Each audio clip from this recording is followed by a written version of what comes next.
Mr. President, we just have two quick proclamations for you to sign today. The first, today is Leif Erikson Day. Leif Erikson was a famous Viking explorer who discovered the coast of Newfoundland over a millennium ago. This is a hugely important holiday, particularly to Scandinavian Americans who celebrate his legacy as a great explorer, as a devout Christian, and really just a fascinating individual in the history of our continent. Sweden and various other countries. We have a lot of people from Sweden, a lot of Scandinavians. This is very important for Scandinavians, and it's a great honor. Okay, and now you have another one that's, This is like I think, very non-controversial, frankly, but some people would say it's controversial. Go ahead. This is like Explorer Day for you, sir. Today we have your Columbus Day proclamation for Monday, which we're signing a bit early. Christopher Columbus obviously discovered the New World in 1492. He was a great Italian explorer. He sailed his 3 ships, the Nina, the Pinta, and the Santa Maria, across the Atlantic Ocean and landed in what's today the Caribbean. But this is a particularly important holiday for Italian Americans who celebrate the legacy of Christopher Columbus and the innovation and explorer zeal that he represented. In other words, we're calling it Columbus Day. Yes.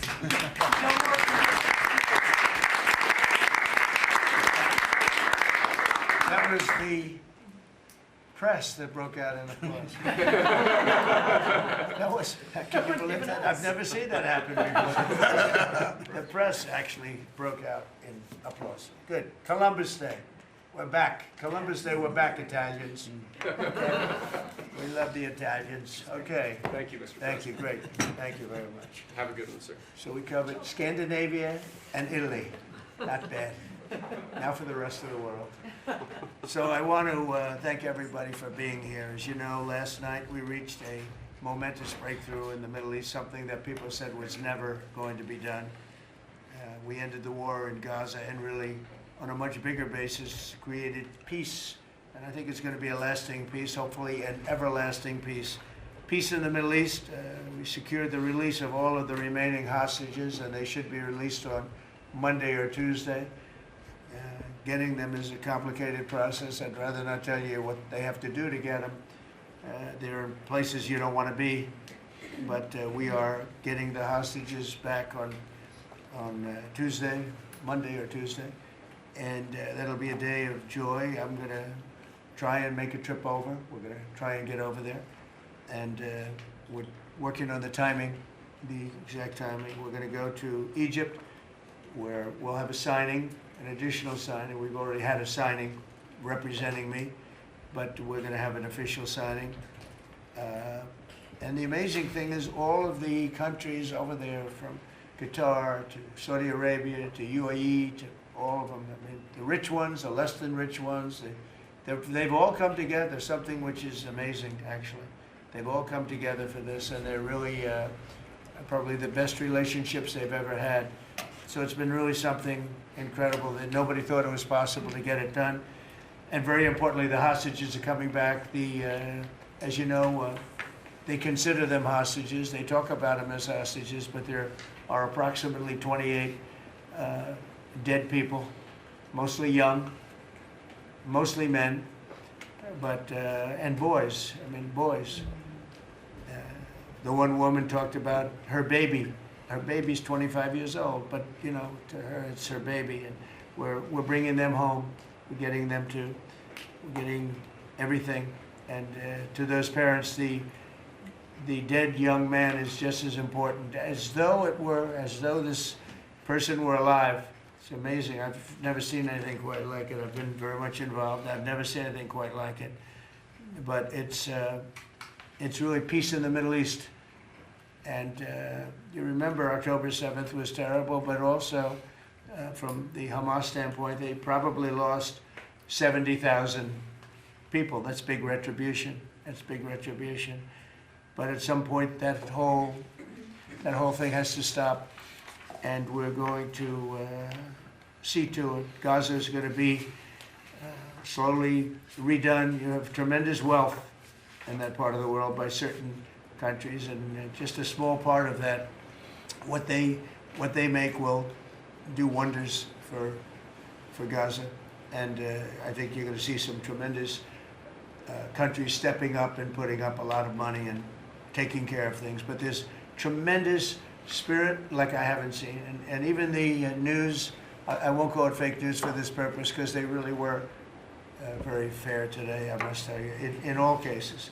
But they covered it very well. They covered it very fairly. Everybody loves it, everybody. People that were never giving us a fair shake, frankly, they can't even believe it. They're so, they're amazed by it. A lot of people are. But it was just everything came together. I think the attack was very important on Iran, because let's say that didn't happen, they'd probably by now have a nuclear weapon, numerous nuclear weapons, and therefore, even if we signed a deal, there'd be a big dark cloud over it, and it wouldn't be the same thing. So Iran's different, but Iran wants to work on peace now. They've informed us, and they've acknowledged that they are totally in favor of this deal. They think it's a great thing. So we appreciate that, and we'll work with Iran. As you know, we have major sanctions on Iran and lots of other things. We'd like to see them be able to rebuild their country too, but they can't have a nuclear weapon. So I want to express my tremendous gratitude to the leaders of Qatar, Egypt, and Turkey for helping us reach this incredible day and for being there. They were there with us all the way. And of course, as you know, Saudi Arabia and Jordan and so many.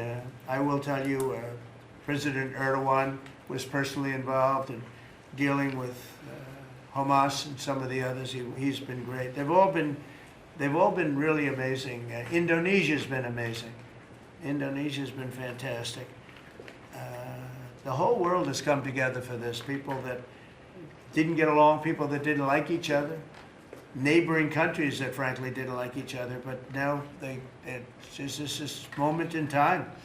So we look forward to welcoming the hostages, like you can't believe, home to their families, and that'll take place early next week.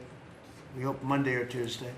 And all Americans should be proud of the role that our country has played in bringing this terrible conflict to an end. And I want to thank, some of the people, JD, you were fantastic, and Pete, you were great. Marco was fantastic. Some of you were very much involved. I'm looking around. So indirectly, I think almost everybody in this room was involved. Susie, I want to thank you very much. You were incredible. You've done an incredible job. So, and yes, John, what you've done was invaluable. CIA, John Ratcliffe, and he's done an incredible job. So I want to thank you all, and if I'm missing anybody, I apologize, but you've been amazing. And then you have Steve Witkoff, who worked so hard. And you remember we settled 7, this is number 8, we settled 7 wars, or major conflicts, but wars. And this is number 8. And the one that I thought would be maybe the quickest of all would be Russia-Ukraine, and I think that's going to happen too. But in the meantime, they're losing about 7,000 people a week, and that seems pretty bad. They're losing mostly soldiers, young soldiers. They go out to war, and they're getting killed. And while it doesn't affect us in a lot of ways, we've got a big ocean in between, you don't want to see that happen. It was a big mistake. That war should have never happened. It would have never happened if I were president. So we're here this morning for a cabinet meeting as my administration continues to deliver for the American people, despite the radical left lunatics that shut down our government. You have Democrats that they've lost their way. They have no leadership. We don't even know who to deal with over there. At least they know who to deal with. We have no idea who we're dealing with over there. It's like they have no idea what they're doing. Republicans have voted repeatedly to pass a clean, nonpartisan bill to reopen government at the same funding levels. We're not going to do anything only good for health care. We're really, I think, become the party of good health care. And they keep using health care as a cudgel. They want to try and get everyone thinking about health care. We're the ones that are saving health care. In fact, one of the things we're doing is we're going to be reducing the cost of medicines by 100%, 200, 300, 500%, and even more than that, because as you know, we're in the process of favored nations right now. We've exercised a clause because we were subsidizing the entire world. The entire world pays a fraction of what the United States has been paying. And we've already, numerous Pfizer and other companies have already signed, and other countries are a bigger problem because they've been getting a subsidized rate. We've been paying for years, this has gone on for 30 years, we've been reducing the rate of drugs for other countries because we've been paying much more than we're supposed to. And they used all sorts of ideas like research and development. I said, what about Germany? What about these other countries? Aren't they paying? No, no, we have to pay research and development. It was all nonsense, and I couldn't listen to it anymore. So it's a very radical, big, tough shift, very tough. We got a lot of things going up there. But, you know, and you probably heard me say this in my first term, I think it was my third year, we reduced drugs from the beginning of the year to the end of the year. And I was so proud of it. I actually had a news conference to announce it, and it was 1/8 of 1%. Think of that, which is barely a reduction. But it's the first time in 28 years that there was a reduction in drug prices for the year. So from the beginning to the end, it was 1/8 of 1%. And I was so proud of myself. I did something that nobody else could do. But when I started to think about it, I said, doesn't make sense. And then I'm starting to look at numbers where a pill or a treatment or some pharmaceutical product is selling in Europe for 10% of what we pay for in New York City or in any one of our places, and cities, states. And then I see people leaving for other countries to go buy their pharmaceuticals, where they make journeys to various other countries, including Europe, where they got the best bargains of all. And I put an end to it, it's over. And now we're, you know, in major, I guess, disputes, but we're winning the disputes by a lot. With the countries, a couple of countries said, we won't do this. I said, well, it's unfair that we're paying 10%, and, you know, you're paying just a fraction of what we're paying for the same product made in the same plant. And they said, well, we're not going to do it. I said, that's okay. You don't have to do it. But I'm going to put a tariff of 9% or 7% or whatever the amount of money is, and I'm going to put a tariff on your country for the amount of money that you're taking advantage of us for. No, no, no, you can't. I said, yeah, I can do that. I'm going to do that. And they would immediately agree. And it'd make the tariff substantially more than the number we're talking about. And they would immediately agree. So we have the consent, I think, Bobby, of every country, essentially.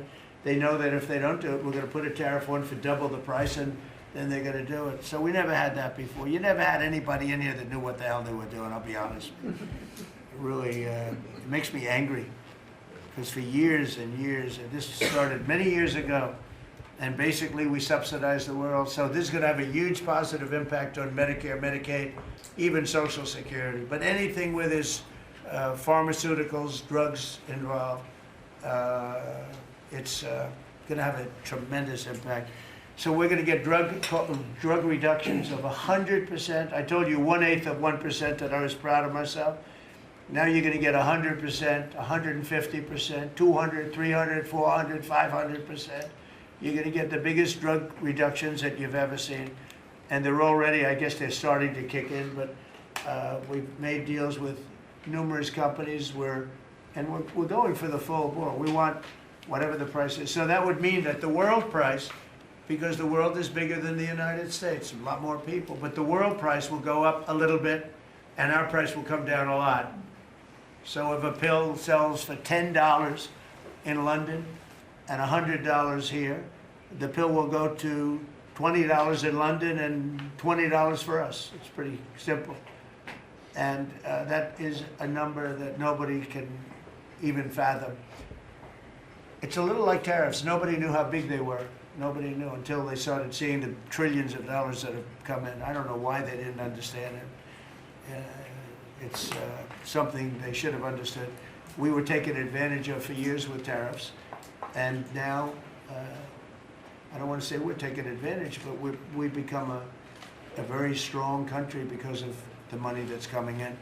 Republicans have voted repeatedly to pass a clean, nonpartisan bill to reopen our government, and remember, at the same funding levels both parties have supported in the past. So The radical Democrats have chosen to put the economy of our country. We have the best economy we've ever had. We had the best economy in my first term, but we have an economy that's blowing it away. And we have the Democrats are trying to obstruct. They don't want to have a good economy. I don't think they want to have a good country. That's why they try and stop our law enforcement from doing what we did in Washington, D.C. Washington, D.C., we have a great, safe, beautiful capital right now. Beautiful. It's so safe. You can walk down the street. Numerous people standing before me were mugged. And you're not going to get mugged anymore. We have a safe capital, one of the safest. We took it from one of the most unsafe places to one of the most safe places in the country. And we also beautified it, and we're in the process of doing even more so. So we're very proud of our capital again. We were embarrassed by our capital. A lot of people being killed. They'd come from Iowa, Indiana, Florida. They'd come up, and they end up getting shot. They're not getting shot. We moved out 1,700 people approximately, right? Approximately 1,700 hardened criminals, career criminals. They moved them out. So Chuck Schumer and Hakeem Jeffries and the congressional Democrats are holding the entire federal government hostage. I will tell you, a lot of Democrats want to get this thing open too. They do. They're calling us, and they just want to get it open. And all we're doing is saying, just play the same thing until we get it straight. And they don't know how to go about it. I mean, and the problem is we really don't know who the hell is leading the Democrats. You have this AOC, I don't know her at all, but I watched her the other day. She said, well, if they want, they could come to my office. That's not leadership, you know. The only one that challenged her actually was Nancy Pelosi, and Nancy's not looking too good. I don't know what happened to Nancy, but she's not looking great. But she was the only one, I give her credit, she was the only one that challenged her. But AOC said that they can come to her office and negotiate, the Republicans. And we're saying, oh, I didn't know she was in leadership. But she's taking Hakeem Jeffries' place, and Schumer's afraid that she's going to run against him. And right now, I don't know, he can change, life is crazy, right? But right now he can't beat, I don't think he can beat anybody.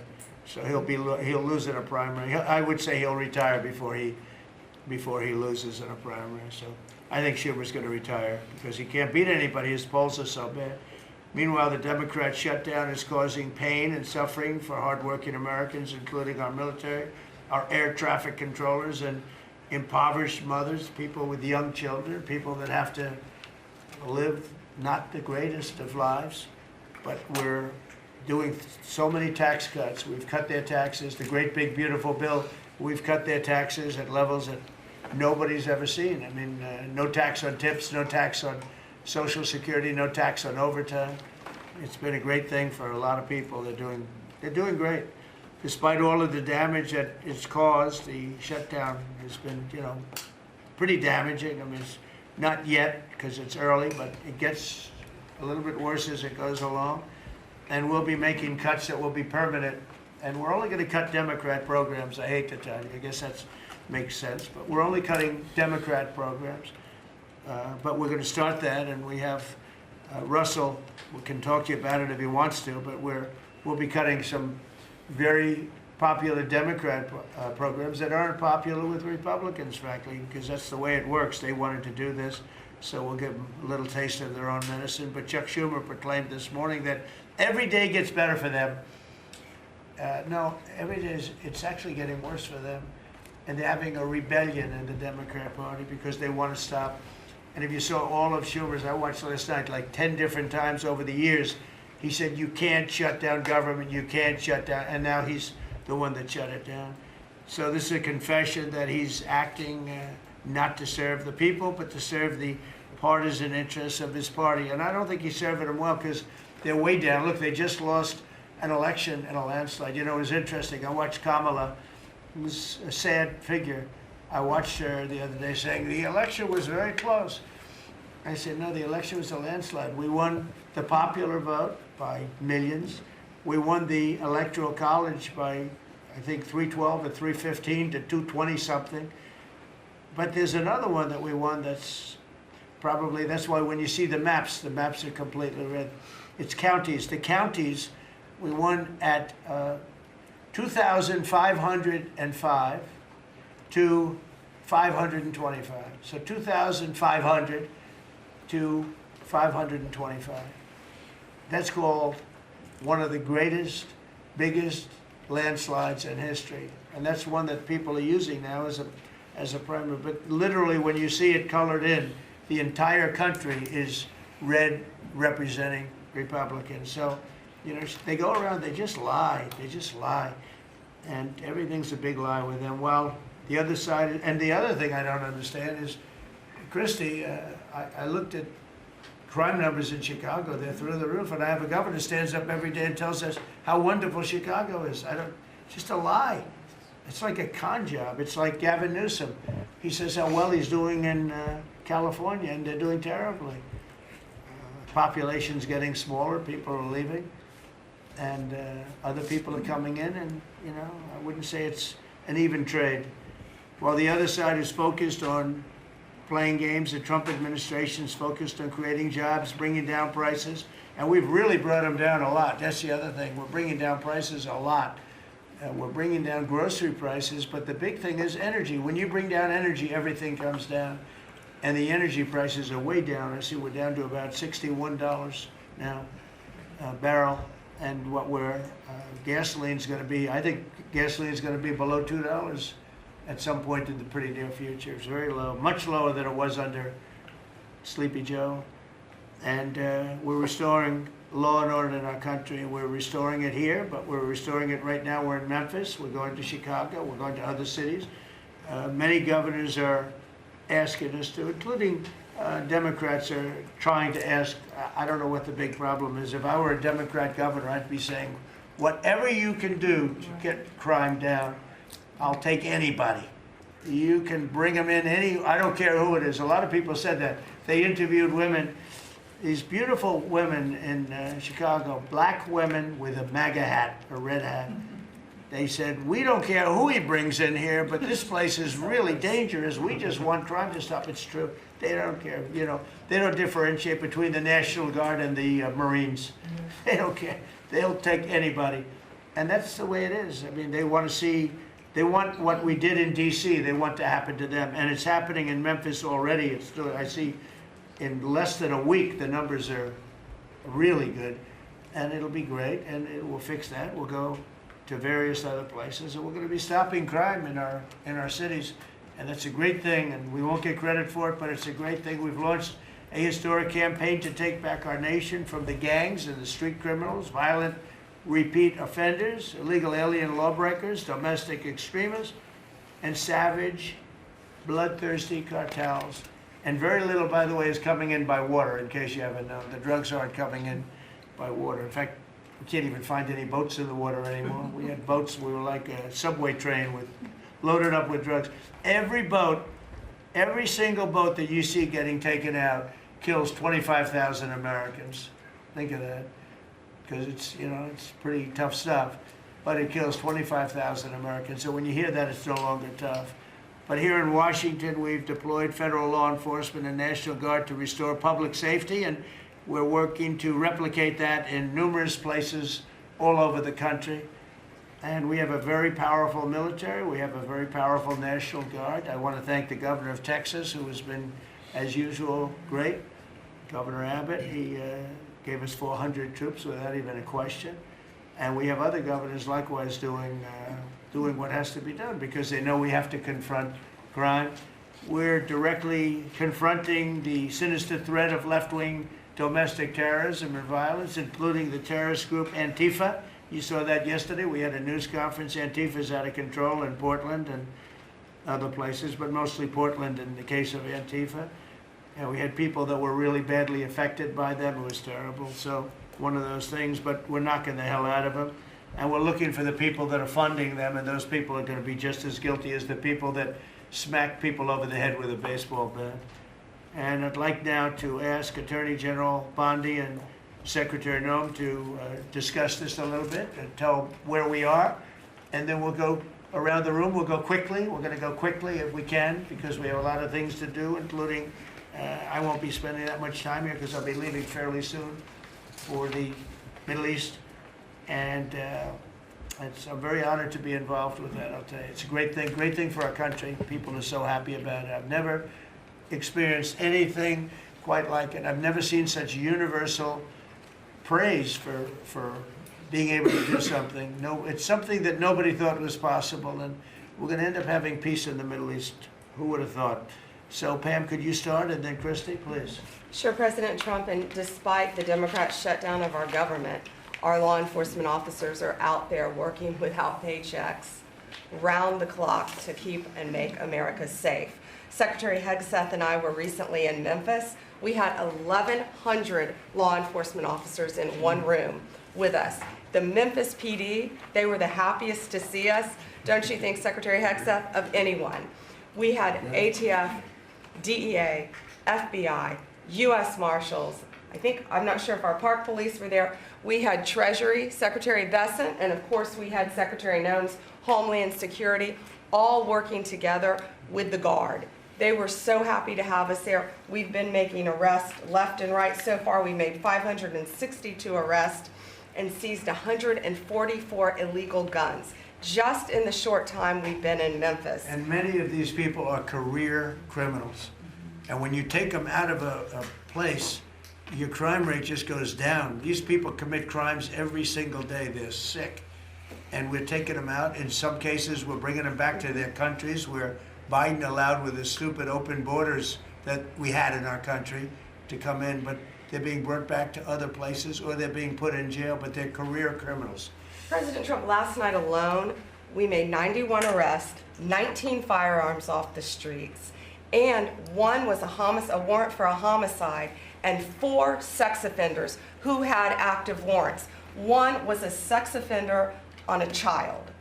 Everything we did in Memphis was worth it, in my opinion, for that one arrest. Think about that. We got a child rapist off the streets, but yet we've made 562 arrests and still going strong in Memphis. Just what we did in D.C. But it's because it's all of us. It's a team working for you to make America safe, all together, round the clock. Thank you very much. Thank you, Pam. Thank You're you, doing a great President job. Trump. And it's amazing that we're not getting cooperation from Democrats. It's like, it's a new issue. You know, we have all the old issues of the wall and the border and all of the things, men playing in women's sports who they still want that, transgender for everybody. All these issues are so crazy, but we have a new one. It's called crime. We stop crime and they allow crime. They want crime. It doesn't make sense. I think it's as ridiculous as the other things that we talk about all the time.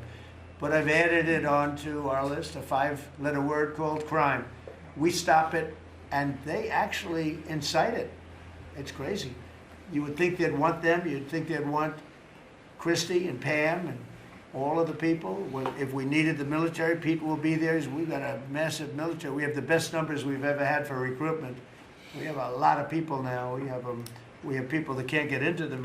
In a great economy, they want to be soldiers again. A year ago, they didn't want to even think about it. Same thing as with police and firemen, everything. They want to join. They're proud of our country again. Christy, go ahead, please. Well, sir, thank you for your leadership and for deploying all of government to help us keep our country safe. You have talked extensively about how threatened our ICE officers are, but all of our law enforcement out there. And we saw the shooting in Dallas at that facility, so we're hardening all of our buildings and making sure that we have more security measures, snipers on the roof, people to protect our law enforcement while they're out there on the streets. But what I'm also doing, sir, is, and with your authority, is we're purchasing more buildings in Chicago to operate out of. We're gonna not back off. In fact, we're doubling down, and we're gonna be in more parts of Chicago in response to the people there.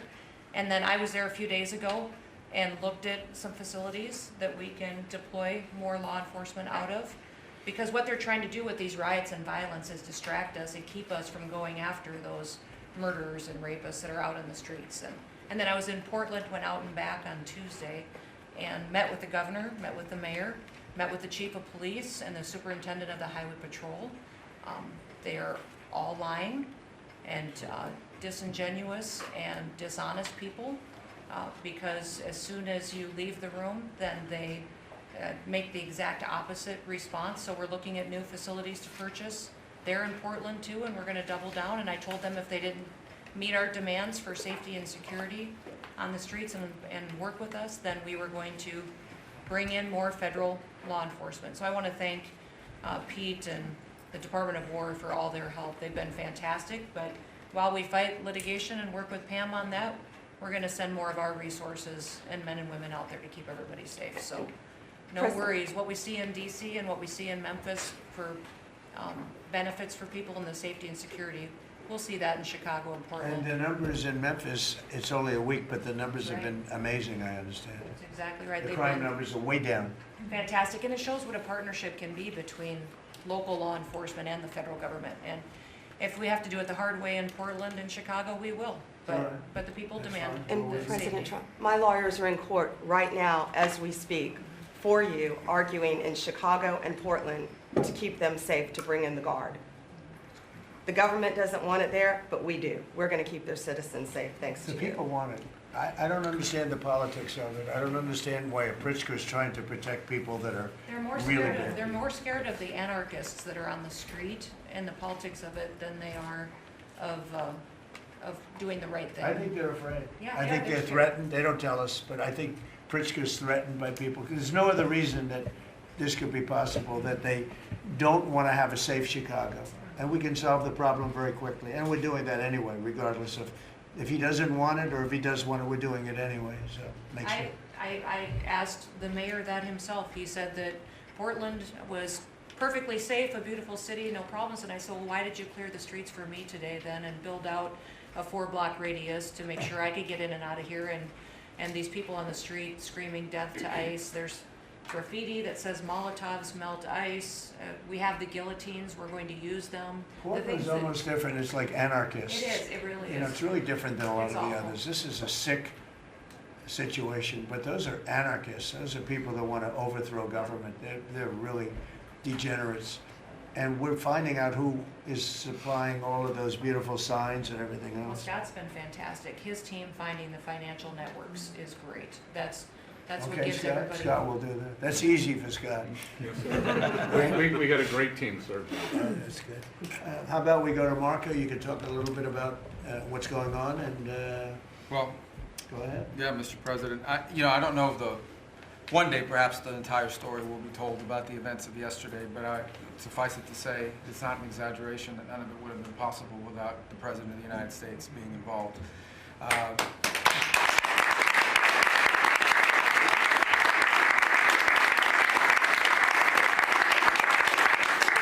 It really began with your trip to the Middle East, where these relationships were forged with partners in the region, personal relationships, close relationships that created the foundation where all this was possible. Where I think this really took a turn. Remember, a month ago, no one thought this was possible. Where it really took a turn about a month ago, less than a couple weeks ago, is when we were at the United Nations and you convened a historic meeting, not simply of Arab countries, but of Muslim majority countries from around the world, including Indonesia was there, Pakistan was there, and created this coalition behind this plan. Then on that following Monday, you met with the Prime Minister of Israel here, and that plan was presented. And then, of course, our great negotiating team followed up on it. In the interim, again, perhaps the stories will be told, perhaps they will never be told. The President had some extraordinary phone calls and meetings that required a high degree of intensity and commitment and made this happen. And I think what's important to understand is that yesterday what happened was really a human story. There's a geopolitical aspect to it, there's no doubt about it. It creates the conditions for Gaza to one day be a normal place again and people to have a better life and Israelis to be safe. But yesterday was a human story. And because of the work you put in, and honestly, not only is there no other leader in the world that could have put this together, Mr. President, but frankly, I don't know of any American president in the modern era that could have made this possible because of the actions you have taken unrelated to this and because of who you are and what you've done and how you're viewed. And this weekend, because of that, at some point very soon, we are going to see 20 living human beings emerge from the darkness into the light for the first time in 2 years. And that is because not only were you used the credibility and the power and the prestige of this office and the relationships you created, and you committed yourself to making it happen. And I think it will go down as a historic moment in the history of our country and something our country should be very proud of, that we have a president that's committed to not just peace, but to the human aspect of reuniting these families. My last point on this is just a couple of days ago, Secretary Lutnick hosted us all, many of us, at the Kennedy Center. And we have these families, we've interacted with them for so many years, for 2 years now. And the stories are heartbreaking, both whose families are alive and those who are deceased as well, who want their relatives back so that they can complete the process of grieving. And we had all hoped that perhaps that was the day that we would have an announcement for them on the anniversary of the 7th. But I know you were able to speak to some of those families last night.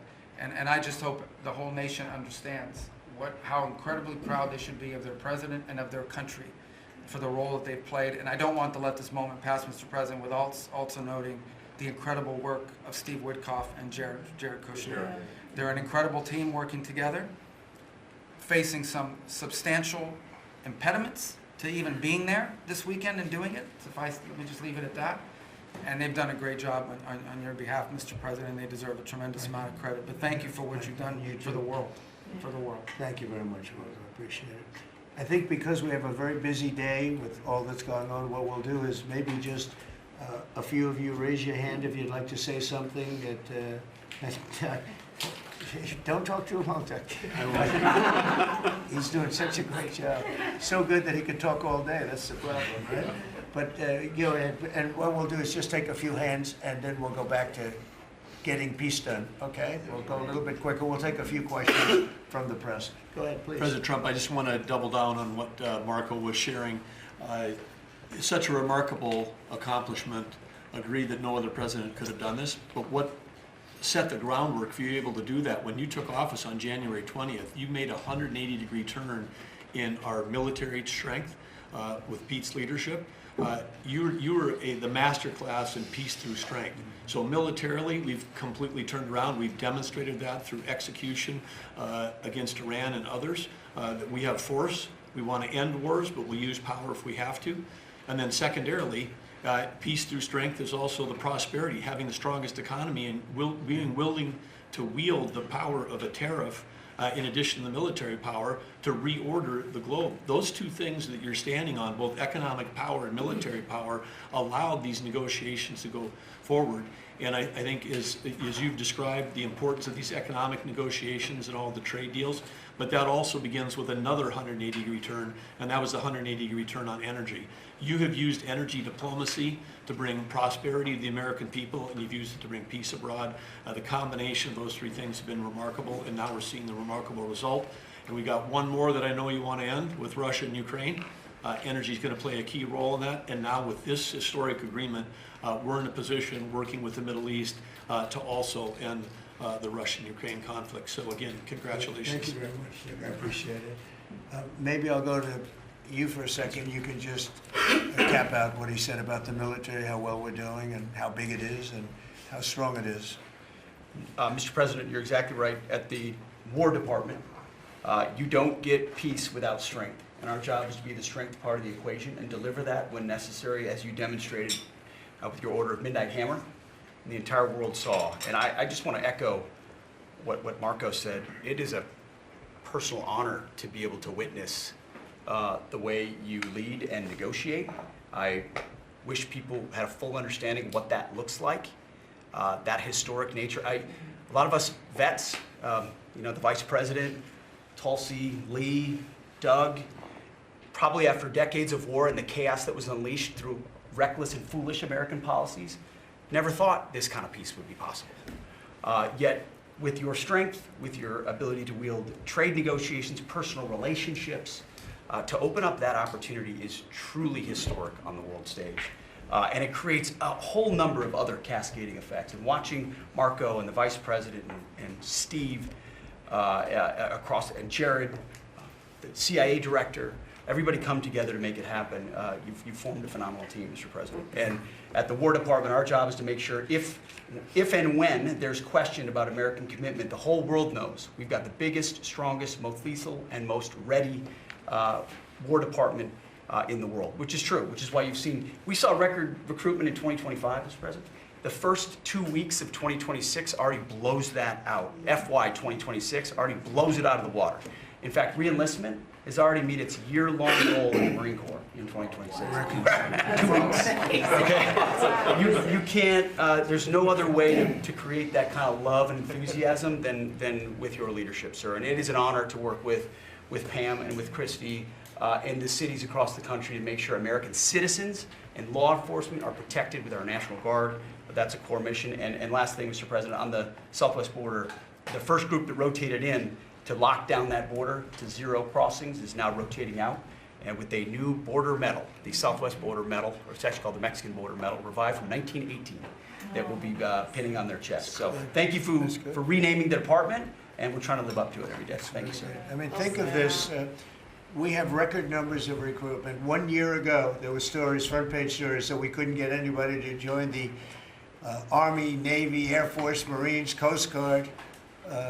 My beautiful, I call it our beautiful Space Force. I love our Space Force. It's turned out to be very important. But we couldn't get anybody to join. Nobody wanted to join, including our police and fire. They didn't want to join anything. Recruitment was embarrassed, so we couldn't get anybody. And now we're brimming. Now it's, and they're getting in based on merit now. A soldier's a soldier. They come in now based on merit, not based on woke stuff that anybody can qualify.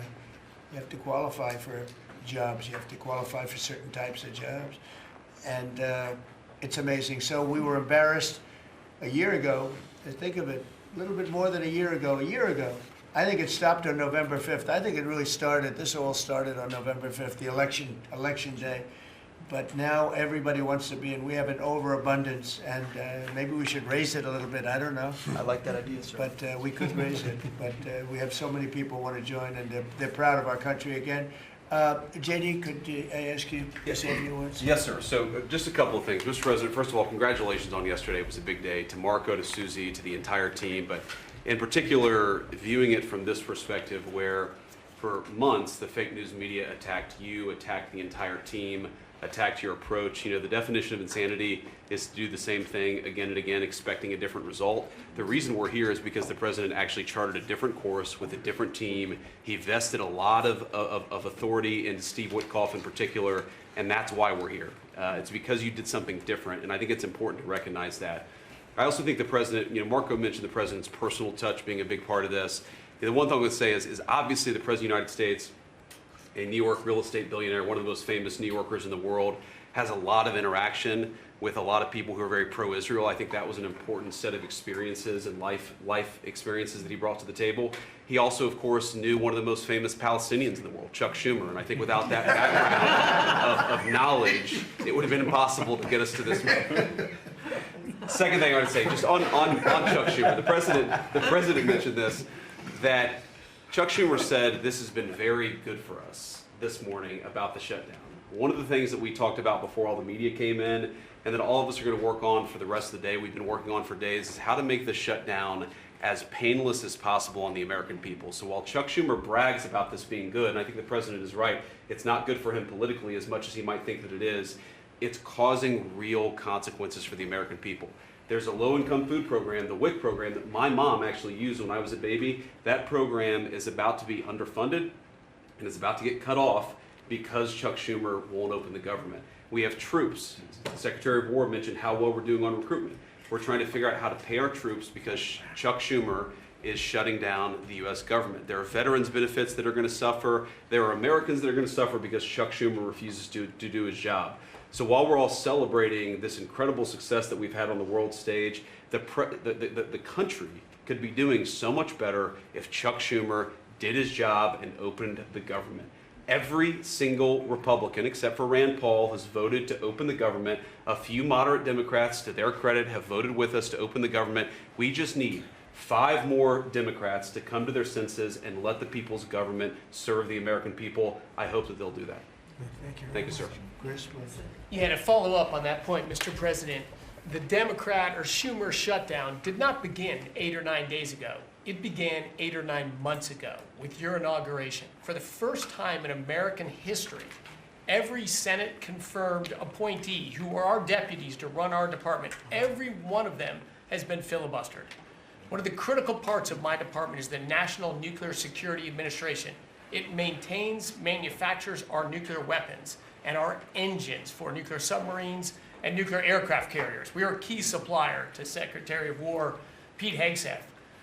They filibustered, the Democrats filibustered the leader, the administrator of the National Nuclear Security Administration, would not let him come into my department until the Republicans 2 weeks ago changed the Senate rules so they could confirm him and we could have a leader. They filibustered the leadership, now they're filibustering the funding. In the next 6-7 days, we're gonna run out of funding, and the retooling of our nuclear stockpile, the ultimate guarantor of our sovereignty, is gonna be underfunded, and we're gonna have to slow down and creep to a crawl these efforts. Just incredibly irresponsible for Schumer to worry about his own reelection and not the 340 million Americans that count on the efforts of our military and all of our departments. It's truly offensive, and we need to bring it to an end as soon as possible. Let's open the government back up. And you're doing a great job. Thank you very much. Bobby, did you want to say something? You got a lot of things happening. A lot of things. A lot of very positive things, actually. Mr. President, I'm glad you're getting bipartisan accolades on the Mideast Peace Agreement. You should also get bipartisan accolades on the MFN agreement. It is an historic agreement that's going to benefit every hardworking American. It's going to lower the price of drugs for every American. By the time this administration is over, we will have 95% of the drugs in this country will be the lowest price in the world. It immediately begins to affect Medicaid, Medicare, Social Security, the other government programs. I remember when I went through the confirmation process, and the principal preoccupation of the Democrats during that process was whether I would continue the IRA negotiations on drugs. The Democrats negotiated 10 drugs. I'm supposed to negotiate every year 15. The 10 that they negotiated, they claimed to get a 22% reduction, but it was a lie. It was 22% under the list price, which was actually higher than the price we were getting. So Medicaid, Medicare ended up paying more for those drugs than they were paying beforehand. They only got a benefit on one drug. One was tied. 8 of them were lower. So they should be applauding what we're doing now. We're doing something that every administration, Democrat and Republican, has been saying that it was going to do for decades, and you got it done because you understood the power of the tariffs. We had leverage over these companies. And you did it in a way which you asked us to do, to negotiate in a way that was not going to stifle innovation, that was going to make sure that those companies could bring their production home, and they are doing that. And it was a profound success. It will affect every American for 100 years. And you should be getting bipartisan accolades on that. I'll say one other thing about Tylenol, only because of this. This morning before I came in here, somebody showed me a TikTok video of a pregnant woman, 8 months pregnant. She is an associate professor at the Columbia Medical School. And she is saying F Trump and gobbling Tylenol with her baby in her placenta. And the level of Trump derangement syndrome has now left the political landscapes, and it is now in the realm of pathology. And a mother could overwhelm millions of years of maternal instinct to put her baby at risk. And all you have to do is look at the studies which you and I talked about. It's not dispositive that causes autism. It is so suggestive that anybody who takes this stuff during pregnancy, unless they have to, is irresponsible.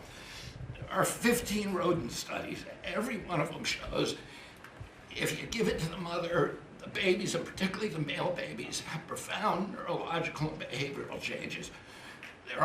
There is a study from Johns Hopkins on cord blood where they divided women into 3 categories: those who had the least acetaminophen in their cord blood, and those who had the most. The ones with the most had 3.6 times the rate of autism in their children.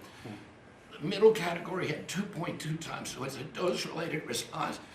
And there are dozens of studies that show the countries that use the most with the highest level of autism Cuba has the lowest level in the world of acetaminophen use, and it has the lowest autism rate in the world.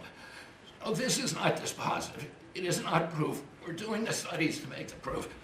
But in the meantime, the precautionary principle should apply, and any mother who is taking this stuff during pregnancy just to get back at Donald Trump is doing something that is pathological. And we're seeing that across the board. I got a lot of other stuff to talk about, but I know we got a short time here. But thank you, Mr. President. You're making our country healthier. Thank you, Bobby. Could you just say, for the record, state what the autism was, let's say, 20 years ago and what it is today? In 1970, the largest epidemiological study in history was performed. 900,000 kids were looked at. They were looking for autism in Wisconsin children. They looked at every child in Wisconsin who was 8 years old. They found an autism rate of 0.7 per 10,000. So almost close to 1 in 20,000, less than 1 in 10,000.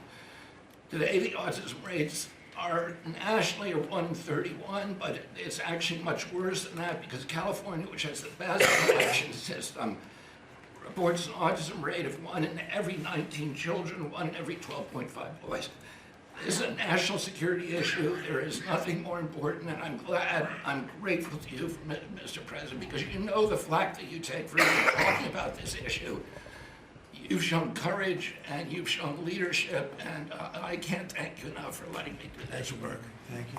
So think of that, 1 in 20,000, and now it's 1 in 12 for boys, 1 in 18, 19 for girls.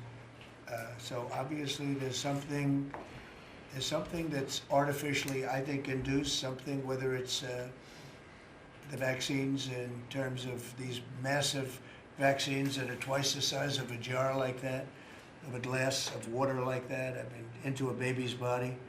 And I've suggested get them in doses, get them in, maybe 20%, 30%, but smaller, not such a big. I think, that. Then we had certain recommendations, the MMR, take them separately. The measles is already separate now, and it works out much better, but there doesn't seem to be any impact if you take it separately. If you take it as a combination, it's not so great. And some other things, but I would say don't take Tylenol if you're pregnant, and when the baby is born, don't give it Tylenol. If you can avoid it at all, just don't give it Tylenol. I'll say this. Really, also. what do you have to lose? You really don't have much to lose. Yeah, go ahead. There's many other confirmation studies. There's 2 studies that showed children who are circumcised early have double the rate of autism.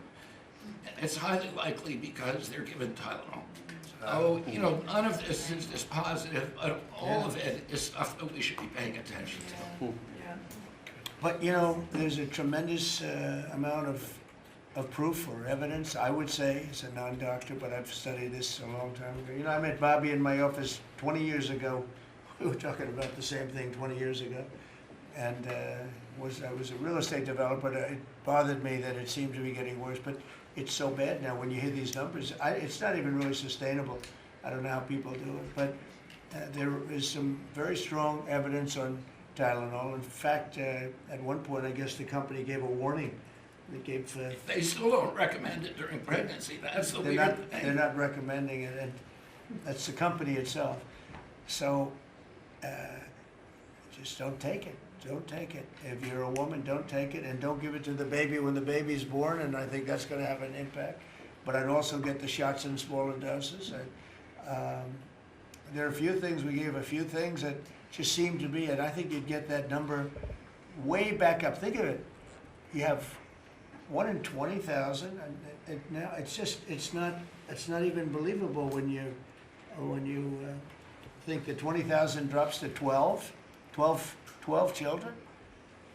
So that's induced by something that's given or taken, and it should be able to be stopped. And you're talking about the Pennsylvania Dutch, you were talking about the Amish, where they don't take any of this stuff, and they have virtually none, right? They have no autism. So we're doing something very bad. Somebody's been given given some bad things. Other countries, by the way, we have, I think, we have 82 vaccines that we give simultaneously. And I'm a vaccine believer, by the way. I believe in the polio vaccine. I believe in a lot of vaccines. But when you give 82 vaccines in a shot to a little baby that hasn't even formed yet, it's a lot of vaccines. And in Japan, they give a much smaller number. In Germany, they give a much smaller, like 28 vaccines. That's a lot too. But 28 is a lot different than 82. So, but I would say on the Tylenol, don't take it, and that will be. I think it's going to be a big factor. I think it'll be a very good result, and I hope we're going to be able to see that result in the not too distant future. Because certainly, people have heard us loud and clear. That's why I bring it up again. That's why I asked you to talk about it, because this is a horrible thing, and if you don't take it, I mean, you have to tough it through sometimes. There are other things you can do, but you have to tough it out. It's easy for me to say, but I think you're going to see numbers that will be it'll be so significantly improved, and maybe fully improved. I mean, there's something there. There's something going on, and we have to address it. And so I'm addressing it the best I can as a non-doctor, but I'm a man of common sense. Okay, any other questions? I'd like to comment on the Yeah, workforce. please. Mr. President, a lot of people are calling to give you the Nobel Peace Prize after this peace deal that you managed to achieve in the Middle East. First of all, your opinion on that, and I was wondering about your trip to the Middle East, if you can tell us if you're considering to speak at the Knesset, at the Israeli parliament. Well, they asked me to speak at the Knesset, and I've agreed to. If they would like me to, I will do it. It's the first time a president has ever done that, so that makes it very interesting, right? Yeah. But yeah, so I will do it if they want me to. They have asked me to do that. Thank you. Families of hostages are out in the streets in Israel dancing and crying tears They're of all joy. dancing in the streets right now. They're dancing in the streets. They're so happy. Everybody's happy. They're dancing in the streets of Arab countries, Muslim countries. I've never seen anything like it. Everybody is happy. It's been really amazing. Thank you.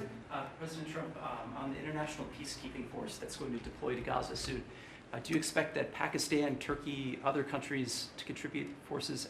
Has that become firmed up? And also on the shutdown, it seems like in the House there's a majority support for a temporary extension of the Obamacare subsidies, perhaps minus the funds for illegal immigrants. Is that how you see the deal to end the shutdown happening? Well, I see the deal just getting extended as we continue to talk, but we're willing to pay because we're paying. It's very simple. We're paying. And the Democrats are the ones that cause this problem. And it's a big problem for them. They have a lot of break in their ranks. But so I see that, I think that'll get worked out. But we want to get back before we do this. We don't want to have a gun held to our head. We don't like that. And the public doesn't like it either. So we want to get back. And I think it's going to work out. I think it's going to work out very well. It's something that shouldn't have happened. This was supposed to take place before the election. This was supposed to take place on September 28th before the election.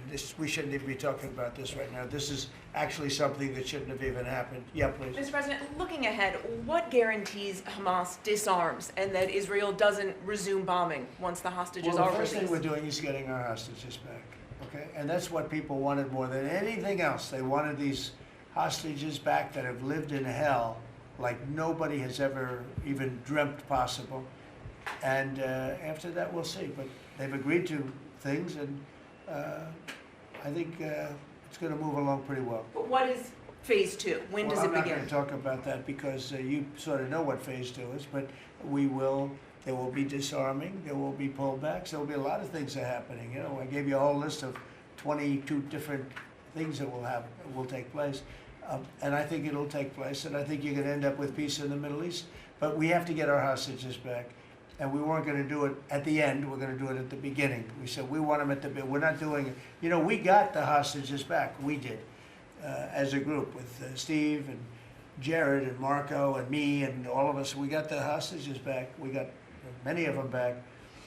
Many, unfortunately, were dead. But we got many back that are now living with their families, with their parents in many cases, and with their husbands, families, wives. Many of them, they celebrate all over. They're the ones that are celebrating the loudest. They're all over. There are a lot of them that we got out.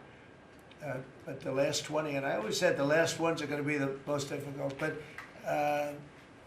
it's been a very big deal, getting the hostages out, but the rest is going to take place too. And can you promise Palestinians they will be able to stay? Well, they know exactly what we're doing. We're going to create something where people can live. You can't live right now in Gaza. The place is it's a horrible situation. Nobody's ever seen anything like it. So yeah, we're going to create better conditions for people. Yeah, please. Mr. President, excuse me, what kind of security guarantees is the United States going to make for Gaza? Well, we're going to work with very wealthy countries that love people, frankly. I know them very well. They love people, but they love Arab people, and they love Muslims, and they love, I think right now they love everybody, and they're immensely wealthy, and they're going to be involved in putting up money, and for them it's a small amount of money. For somebody else it's a large amount of money, but these are the wealthiest countries in the world, and they'll be very much involved in making it as good as possible. And what's your take now on a two-state solution, sir? Just to follow up on that. What is your view now on a two-state solution for the... I don't have a view. I'm going to go with what they agreed to. Mr. President, given that there are some tough provisions for Israel in this agreement, are you at all concerned that Bibi Netanyahu may not continue in his post? He may be deposed. That Bibi may go a little bit out of whack. That he may no longer be prime minister when this is over. Look, that's politics. It could be. I don't know. I think he's very popular right now. He's much more popular today than he was 5 days ago, I can tell you. Right now, I think maybe people shouldn't run against him. 5 days ago, it might not have been a bad idea. No, Bibi's this has been a very good thing. I don't think he did it for that reason, okay? But I think just looking as an analyst would look at this, I think Bibi should be very popular right now. Yeah, please. What will happen if Hamas says that it cannot locate or was not able to find all of the deceased hostages' bodies within the time Well, frame? we'll have to see. I think that's going to be, it's largely been answered. We know where most of them are.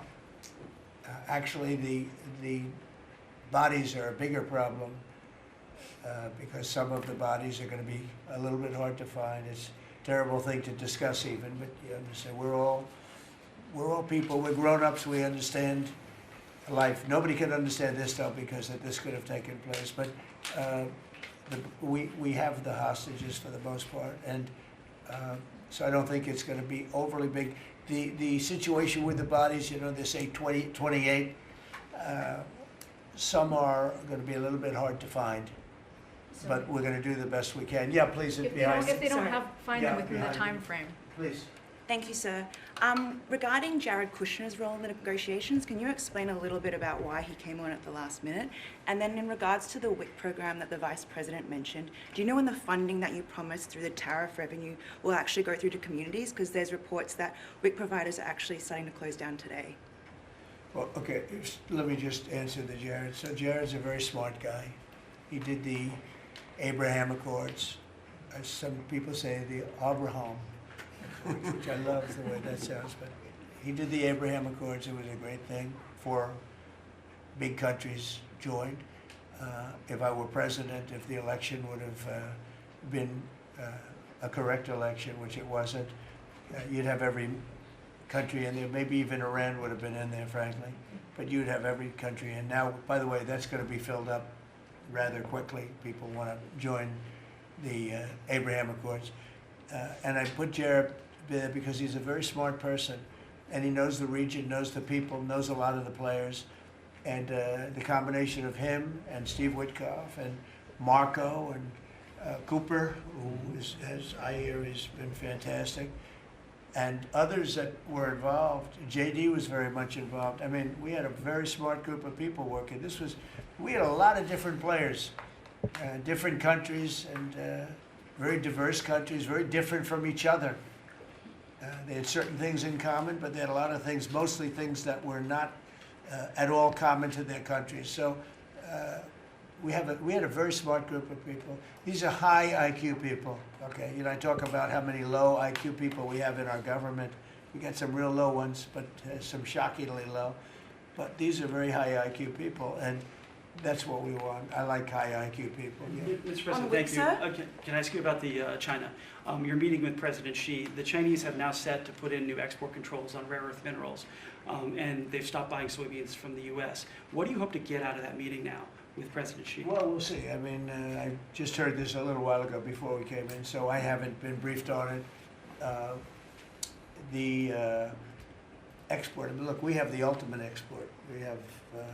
We have import, and we have export. We import from China massive amounts, and you know, maybe we'll have to stop doing that. But I don't know exactly what it is. Neither do you. Neither does anybody. It's a little bit soon. I just heard about it. So Scott and Howard will figure that out, and I'm sure we'll be able to handle it. Can I ask you about the soybeans? What is the plan to help farmers? Is it direct checks? Is it tax? Have you sorted that out yet? Well, what happens with soybeans is we're going to see more and more, I think, opening up, and part of the reason that we'll be discussing, he's got things that he wants to discuss with me, and I have things that I want to discuss with him, and one of the things is soybeans. I had a great deal with China where they would buy $50 billion worth of our farm product and manufacturing and other things, but farm product. And it was going along well. Then when the election turned out to be a rigged election and we had the wrong guy get in there, he didn't do anything about it. I used to call up President Xi every 2 weeks, or I'd call up people in China, say, you got to keep going, you're not buying the amount that you agreed to. And this went on for, you know, ever since we signed the agreement. It was a great agreement. So they used to do 15 billion, and I got it up to 50 billion, 50, and it was great. Then when Biden got in, they just never adhered to the agreement, and nobody in Biden's group, as you can imagine, did anything about it. So it just sat there for 4 years, and they didn't adhere to the agreement. And we, you know, it's hard to go back after 4 years of nobody calling them, but I used to call them every 2 weeks. I'd say, you know, you're a little low, or I appreciate it. Oftentimes I'd say, thank you very much, you are totally adhering to the agreement. But we had an agreement, they would buy $50 billion worth of our product, mostly farm product. And the farm, remember I said to the farmers, buy larger tractors and more land. And that's exactly what happened. They did well. But we do suffer. I'd like you to discuss that maybe for a second, Brooke. Sure. Very quickly, by the way. Yes, sir. But would you just talk about how Biden let us down? Biden, every single thing, every problem the farmer has is because Biden didn't do anything for 4 years. Go ahead. No, I think that's right. This president has been unequivocal in his support of the farmers. First of all, in term one, we worked on it so hard and opened up markets, but especially this term. But here's what everyone has to understand. The farm economy is in a very uncertain time. But that isn't because of the current trade negotiations, although certainly the China part is part of that. But we inherited a slew of issues. First of all, as the president said, when we left Trump 1, we had an agriculture trade surplus. When we came back for Trump 2, it was a $50 billion ag deficit. That isn't everything, that's just agriculture. The second part is the cost of inputs for our farmers increased on average between 30 and 38%, but that includes fertilizer, it includes fuel, it includes interest rates, it includes labor. All of this came about under Joe Biden, a 47% increase in the cost of labor that now Secretary Chavez-DeRimmer and Noam and I are working on. Fuel is coming down, thank you. Interest rates, thankfully, are coming down. A 73% increase in interest rates for our farmers. They couldn't get loans to make sure that they could move forward. So that's all really, really important. And I think we have to realize what the president's commitment is this, that we're moving into an era of rural prosperity, of a golden age for our farmers in rural America. The trade renegotiations and the trade realignment that Jameson and Scott and Howard have led with the president's leadership is unlike anything that's happened in the history of our country. And those that will benefit the most are the original Americans, our farmers and our ranchers. The president has committed, if we need a bridge, he has talked about that to get us from the Biden years to the new Trump era. That's what we're working on every day. We've got to get the government reopened so that we can move forward on that. And once we do, we'll be able to move out a significant program to help our farmers. Long term, We have to change this hamster wheel of government. We've got to ensure that the farmers have the market to sell, and it's a national security issue and onshoring a lot of the food as well. So, sir, thank you. Thank you, everybody. I think that's enough. Thank you, press. Thank you, press. Let's go. Thank you. The country is doing very well. Thank you very much, everybody. Thank you, press. Are you still open to go out? Thank you. Thank you. Let's go, press. Thanks, guys. Let's go. Head out, guys. Thank you. Thank you. Right this way. Thanks, guys. Grab the camera. We can come back. Here, you head out. Of course, check them out. Come on. You should. I do everything. Yeah, beautiful.